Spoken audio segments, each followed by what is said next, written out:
What is going on, everybody? It is your boy, your men's back at it again with another review. And today we're continuing our Conjuring review series, and I will be reviewing The Conjuring 2. But before we get into beginning of the review itself, guys, don't forget to subscribe if you're new to the channel, because number one, it's absolutely free. Number two, also maybe I'll be the YouTube algorithm recommended it to more people, and maybe they could join. That's and do feel free to comment your thoughts on The Conjuring 2 down below. But with that being said, guys, let's go into and before we go into as well, if you missed my review for the first Conjuring, it will be on the playlist on my YouTube channel after this video is over. And as well, for this review series, I'm only reviewing the 4 Conjuring movies. The spin-offs I will talk about in an individual ranking, in a ranking of all the Conjuring universe projects from worst to best, but I'm not going to do individual reviews for them. And of course, this will all be leading up to the newest film, Conjuring Last Rites. But with that being said, before we get into the actual review itself, let's go with a plot synopsis of the film, shall we? So, transition issues, In 1977, paranormal investigators Ed and Lorraine Warren come out of a self-imposed sabbatical to travel to Enfield, a borough in North London. There, they meet Peggy Hodgson, an overwhelmed single mother of 4 who tells the couple that something evil is in her home. Ed and Lorraine believe her story when the youngest daughter starts to show signs of demonic possession. As the Warrens try to help the besieged girl, they become the next targets of the malicious spirit. Alright, so with The Conjuring 2, I watched, these were all first-time watches for me, all 4 of the Conjuring movies. So, the first one I thought genuinely was an almost perfect, horror movie. And, like, I only had really one negative with it, that's it. Because other than that, I think that's genuinely very close to a 5-star. I loved that movie. With The Conjuring 2, I heard a lot of good buzz around this one, too. Ever since the year it came out, people said it was really, really good. So, decided to watch it, too. And Conjuring 2, let's just get into the actual review itself, shall we? Alright, so starting off with the good, again, pretty much going to say a lot of the same things that I said about the first Conjuring, but the directing by James Wan. James Wan delivers yet again great directorial effort, where I don't think I've ever seen a bad movie of his, like, in the director's chair. I think he always does such a fantastic job, no matter what you give him. Which kind of brings me to my next positive as well. He continues to deliver with the scares and memorable scenes that you have in this movie.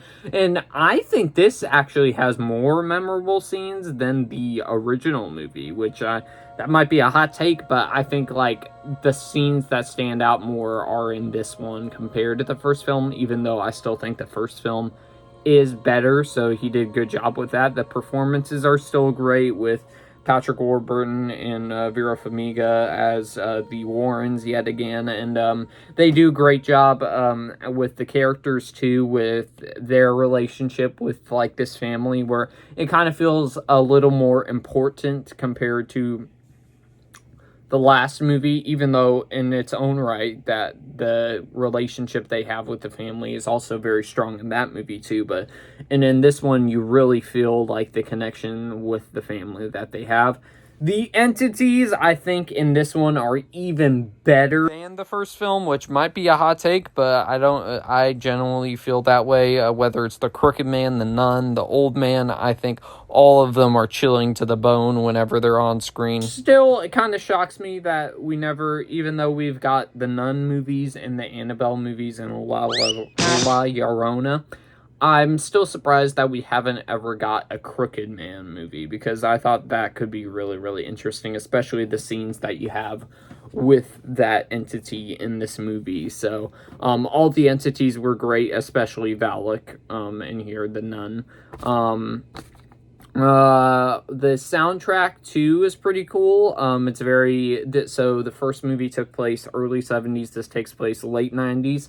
Sorry, not late 90s, late 70s, my bad, I apologize, where the soundtrack was actually pretty good, with this, where it played a lot of songs I didn't recognize before, so I thought that was kind of cool, and, it has, also a couple of Christmas songs in here, because it does take place during December, so I thought that was kind of cool, little aesthetic with the movie. Music, again, great. The climax of the movie I actually think was better overall than the first movie. Because the first movie, I still admit, is a better movie, as I said before a couple times.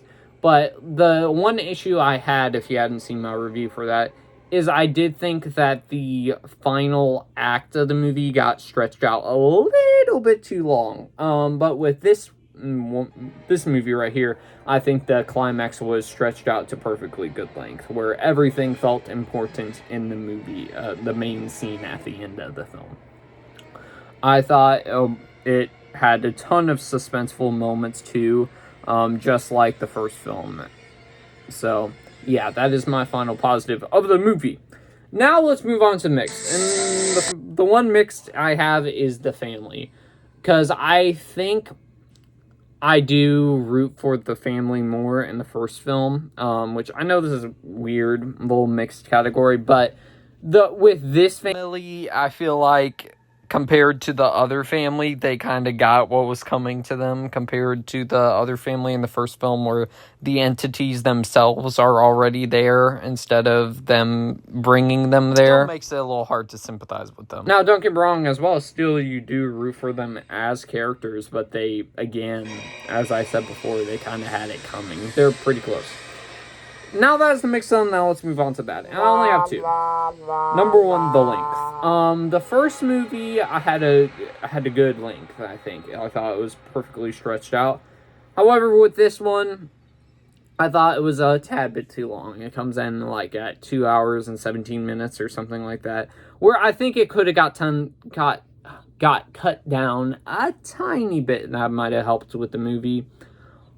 As well, I was kind of a little let down, too, that this film didn't have as much lore with all the ghosts and stuff and demons and stuff as the first movie did with, like, the main antagonist of that film. I forgot what the actual demon ghost was called.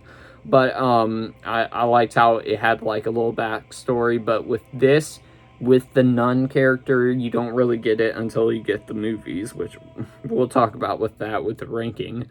So I was a little saddened by that, but still, I think let's bring out the toxic meter, and that is my review of the film, by the way. I will give this a not toxic an A-. I still think this is a great sequel. I still prefer the first film, but I think then again they're really close with one another, where possibly the more and more I rewatch this, I think maybe it could have a chance of beating the original or being neck and neck with it. So, but yeah, really enjoyed this as well, and I think generally so far the first two Conjuring movies are great. Haven't heard that many great things about the third one, but I guess we'll just have to see what I think about it tomorrow. But ladies and gentlemen, that, as I said before, that's just my thoughts on The Conjuring 2. Be sure to let me know your thoughts on this film down below. But with that being said, guys, I'll see y'all next one, everybody. Peace